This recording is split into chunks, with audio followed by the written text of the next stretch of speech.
The dish arrives. Lamb slow-cooked in saffron and cloves, plated on silver, surrounded by dried apricots and cracked pistachios. The steam rising from it smells the way wealth insists on, smelling layered and warm and certain of itself. Somewhere beyond the arched doorway, 40 men are waiting to eat this meal.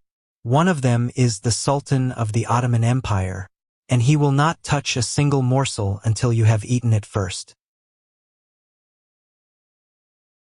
You lift the spoon. You eat. You wait.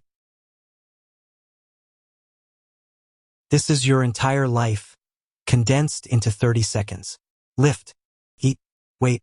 If nothing happens to you in the next few minutes, the Sultan eats. If something happens to you, well, then something happens to you and the Sultan does not eat, and a different person will be standing where you are standing tomorrow. There is a word for what you do. The Ottomans call it sesnasabesai, chief taster. It sounds important. It is important. It is also, depending on the day and the enemy, and the competence of whoever is currently trying to kill the most powerful man in the known world, the last job you will ever have. You lift the spoon. You eat. You wait. Begin. Beat 1 entry. The selection, age 14. You are chosen at 14. Not chosen the way a craftsman's son is chosen for an apprenticeship. Not because of what your hands can do or what your mind can hold. Chosen the way a particular piece of timber is chosen for a specific structural purpose. The palace has requirements. You meet them. The requirements, as they are explained to your father by a court official in silk so fine it whispers when he moves, are as follows. You must be male. You must be healthy. Specifically the kind of healthy that means no existing conditions that might confuse the results. You must have a discernible palate, which is assessed on the spot by feeding you 3 preparations and asking you to identify what is wrong with each one. You identify all 3 correctly. The third one has a trace of spoiled walnut oil in the sauce. You almost miss it. You don't. You must, most critically, be expendable. This is not stated aloud. It does not need to be. Your father is a minor government clerk with 6 children and insufficient income for all of them. The palace is offering a salary, accommodation, meals, irony noted, and the kind of proximity to imperial power that could theoretically transform the fortunes of an entire family if handled correctly and if you survive long enough to handle anything. Your father nods. The official makes a note. You pack your things that evening into a bag that is smaller than you'd like because there is less to put in it than you'd like. Your mother holds your face in both hands before you leave. She doesn't say anything for a moment. Then she says, "Be careful what you taste." You will spend the next 20 years trying to determine whether this was practical advice or something more than that. The carriage arrives at first light. You don't look back. Not because you are unafraid, but because you are 14 and still believe that looking forward is a different thing from being brave. You'll learn in time that it isn't, but you have time. For now. Beat 2 initiation. The education, ages 14 to 17. The palace kitchen complex is the size of a small city. 10 domed buildings, 500 staff, separate kitchens for the imperial household, the harem, the pages, the janissaries, the foreign dignitaries. an entire building, dedicated to confectionery, another to bread, a specific courtyard for the slaughter, and preparation of meat. The smell of the place is so layered and constant that within a week of your arrival you stop registering it consciously the way you stop hearing a clock after you've lived with it long enough. Your training is conducted by an older taster named Salim, not the Sultan, just a man with the same name, a coincidence he finds neither amusing nor significant after 30 years of fielding the observation. Salim is 51. He has been tasting food for the imperial household since he was your age. The fact that he is 51 and still doing this tells you two things simultaneously: that it is possible to survive this role for decades, and that surviving it for decades looks exactly like Salim looks, which is careful in a way that has nothing to do with caution and everything to do with the permanent low-level vigilance of a man who has been waiting for something to go wrong for 30 years. He teaches you what poison does. Not abstractly, practically. He describes symptom sequences the way a physician would. Timeline, progression, identifiable physical markers.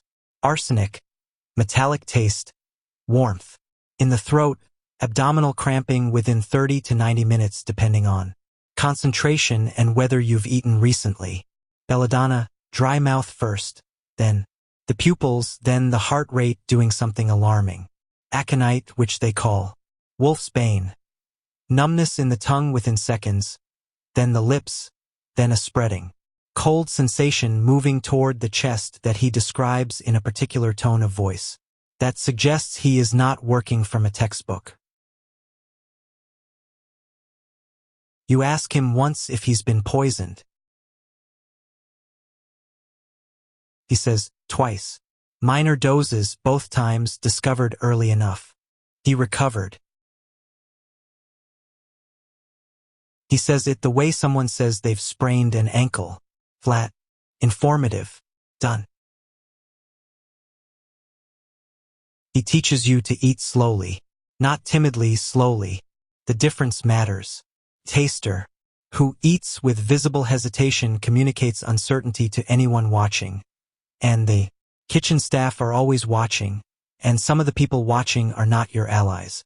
You eat with the measured deliberateness of someone for whom speed has no particular advantage. You eat with your full attention. You taste the way a jeweler looks at a stone, systematically, layer by layer, the way you peel back an orange rather than bite into it. He teaches you to catalog. Every preparation that passes through your hands gets assessed in the same order: temperature, color, consistency, aroma, and then taste. In sequences: the first impression, the middle, the finish. Any deviation from previous versions of the same dish is noted mentally. Not dramatically, not with alarm, just noted the way you'd note a change in weather. You practice on food that you know is not poisoned. Then on food with controlled small quantities of things that are not lethal, not even close, but enough to be detectable. If your palate is doing what Salim's palate does, enough to teach you the difference between the taste of a dish and the taste of a dish that has been interfered with. At 16, you correctly identify a trace of arsenic in a lamb preparation during a practice session. The concentration was so low that Salim says he would have flagged it, but not with full certainty. He says this without emphasis. He goes back to his tea.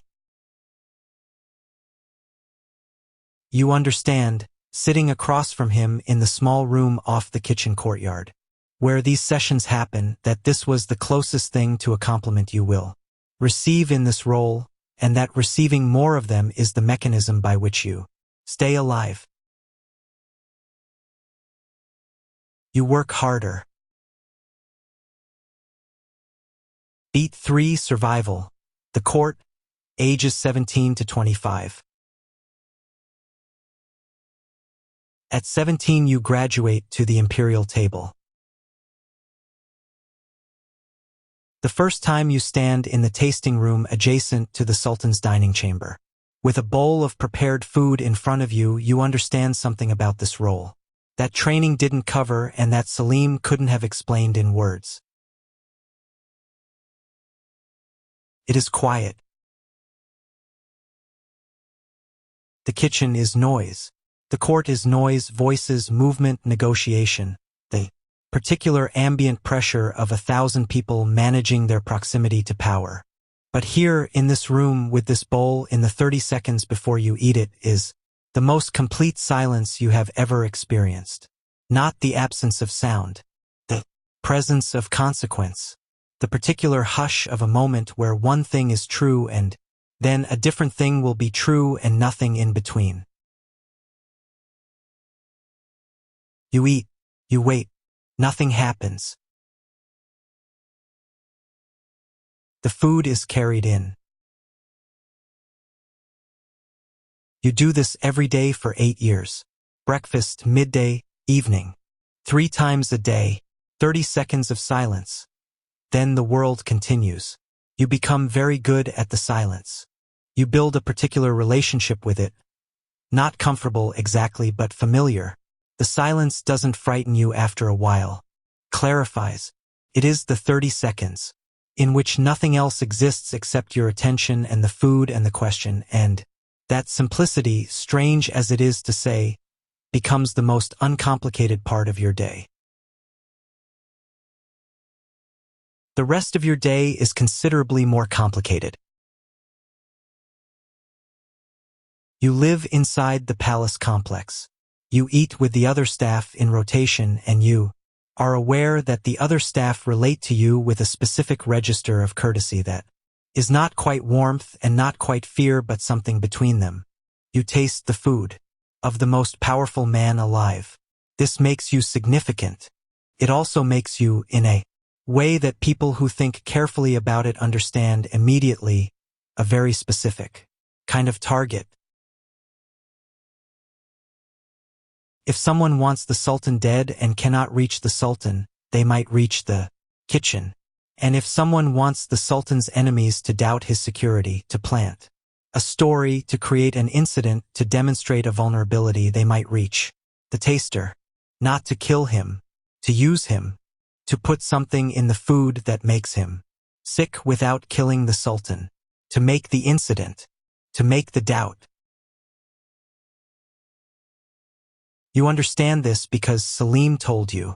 He told you on your second week of training, in the flat, informative tone he used for everything, that the most dangerous threat to a taster is not a poisoner who wants the Sultan dead. It's a political actor who wants the Sultan frightened. Dead sultans are replaced. Frightened sultans become different kinds of rulers. Different kinds of rulers make different kinds of decisions. And someone always benefits from those decisions. You catalog the people who enter the kitchen. You note the staff rotations. You learn which deliveries come from which sources and who signs for them. This is not paranoia. This is the job. The 30 seconds of silence at the table is the visible part. The invisible part is the hours before it, the tracking, the pattern recognition, the quiet accumulation of knowledge about who is where and when and why.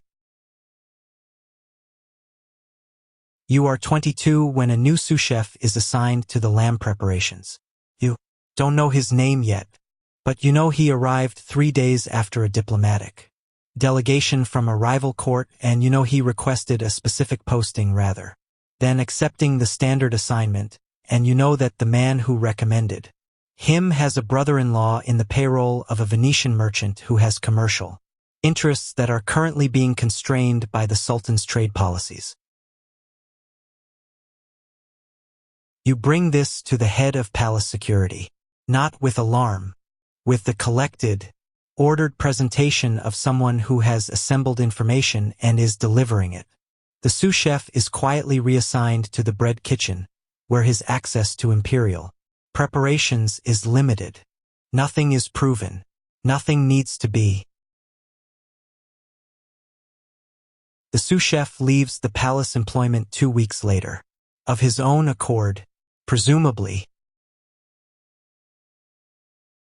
You note the outcome in the mental ledger you keep for this kind of thing. Close the entry. Continue.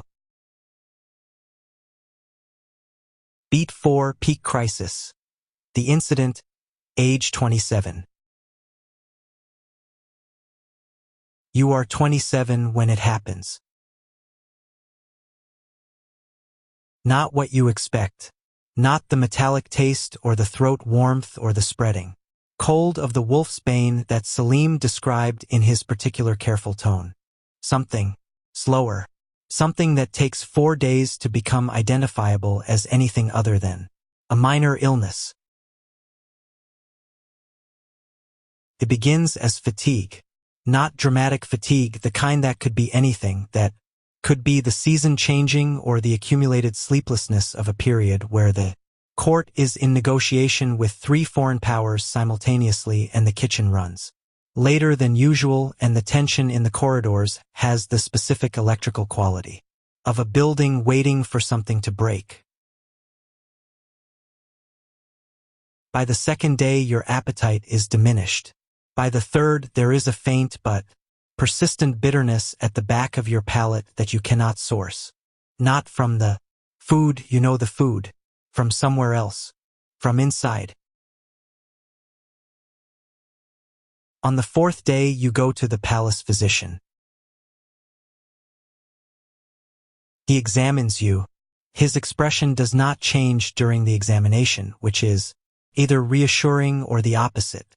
Then he says, oleander, sublethal exposure, accumulated over several days. Your heart is showing irregularity. Not dangerous yet, but it would have been within another week. Someone has been dosing you. Not the Sultan's food. Yours. The taster's food, the staff meals, the things you eat between the 30 seconds of silence, the ordinary unremarkable sustenance of a person going about their day. The mechanism everyone assumes is safe because it isn't the mechanism anyone is watching. You lie in the physician's ward for 6 days. The physician is good. You recover. Fully, or what passes for fully, there is a residual sensitivity in your heart rate. When you exert yourself, that the physician says is temporary, and that will turn out to be mostly correct. During those 6 days, the palace security apparatus turns itself inside out trying to find the source. They find, eventually, a compromised batch of the oil used to prepare the staff bread. They trace the oil. They trace the delivery. The chain dissolves into a series of intermediaries who have each handled one step and know nothing of the others. They find no one responsible. No one is found responsible. You return to your post on the 7th day. The kitchen is exactly as you left it. The preparations are exactly as they should be. The sous chef who replaced you during your absence has kept meticulous records. The 30 seconds of silence are exactly as they have always been. You eat. You wait. Nothing happens. The Sultan eats. You make a note. You adjust what you eat and when and which preparation routes you trust. You catalog what changed and what didn't and who had access and when. You close the note. You continue. This is the job. Beat 5 Decline and Legacy. The end, ages 35 to 40. By 35, your palate has begun to change. Not dramatically, not suddenly, in the way that everything in this role changes. Slowly, detectable only if you're paying attention, meaningful only in retrospect. The mid-register flavors that used to land sharply have softened slightly. The fine distinction between two similar preparations that you could once perform with the confidence of someone reading from a written page now requires a second sample. The physician says it is normal. He says the palate erodes with age and that your palate has had more use than most. He says this without particular sympathy, which is appropriate because this is not a problem that sympathy addresses. You begin training a replacement. He is 16. His name is Mehmet. He has a face that hasn't finished deciding what it's going to look like and hands that are already steadier than yours were at that age. You feed him 3 preparations on the first session. He identifies the spoiled walnut oil in the third one immediately, doesn't hesitate. You tell him, good, don't hesitate. The hesitation is more dangerous than the oil. You teach him what you taught yourself and what Salim taught you. The symptom, sequences, the catalog, the pattern recognition, the people to watch and the mechanisms to track. The difference between the 30 seconds of silence at the table and the hours of invisible work before it. The fact that the visible part is the least important part. You teach him to eat slowly. Salim died at 53. A natural death. His heart, the physician said simply, stopped one morning between sessions in the small room off the kitchen courtyard, where he drank his tea. He was found sitting in his chair. His tea was still warm. He looked apparently as careful in death as he had in life, as though the vigilance had become so structural it continued even after there was nothing left to be vigilant for.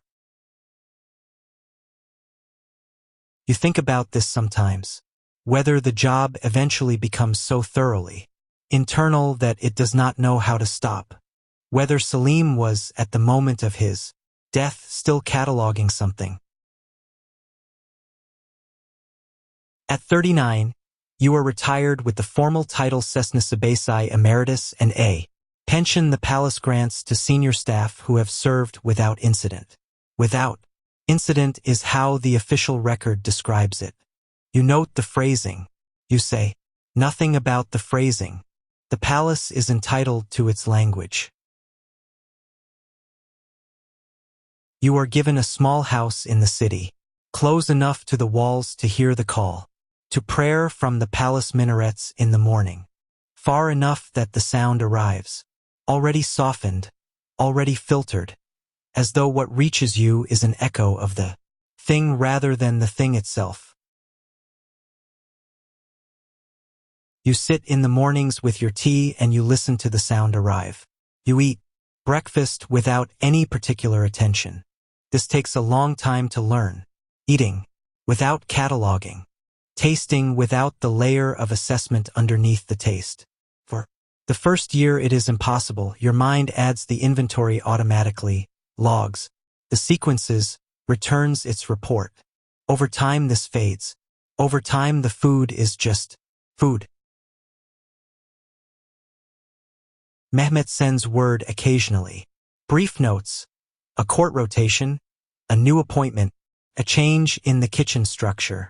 He doesn't ask for advice. He is doing well enough not to need it. You write back, brief, appropriate. There is no dramatic ending to a life like yours. No single moment where the story resolves. You did the thing that needed to be done in the space that was given to you, and you did it without making it into a story because making it into a story was never the job. The job was the 30 seconds. The job was what happened before the 30 seconds. The job was the invisible accumulated architecture of a life spent in careful proximity to power, holding the line between what the Sultan ate and what someone wanted him to eat, and doing this without spectacle or acknowledgement in a room designed for silence. They will not write your name in the histories. The Sultan's meals will be noted. the Sultan's victories, the Sultan's administration, of an empire that, at its height, stretched from the gates of Vienna to the Red Sea, from Algiers to Baghdad. These things will be recorded because they are the things. History records, the visible, the monumental, the events that changed the shape of the world. Not the 30 seconds. Not the spoon lifted, the taste, the weight. Not you. But the Sultan ate. Every morning, every midday, every evening, for the years you stood in that room. He ate and was not harmed. The empire continued. The administration continued. Whatever he decided the following morning, which treaties to honor, which borders to press, which alliances to construct, he decided with a clear mind in a body that was functioning as intended because someone in the room before the room had done the work that makes all other work possible. The morning light comes through the window of the small house. You lift your tea. You drink it. You don't wait for anything. So you spent a lifetime tasting what was never meant for you. Click the card now or step into the story of your life as a royal executioner, where the Sultan's justice is handed to you like a blade, and your only question is whether the condemned has earned it.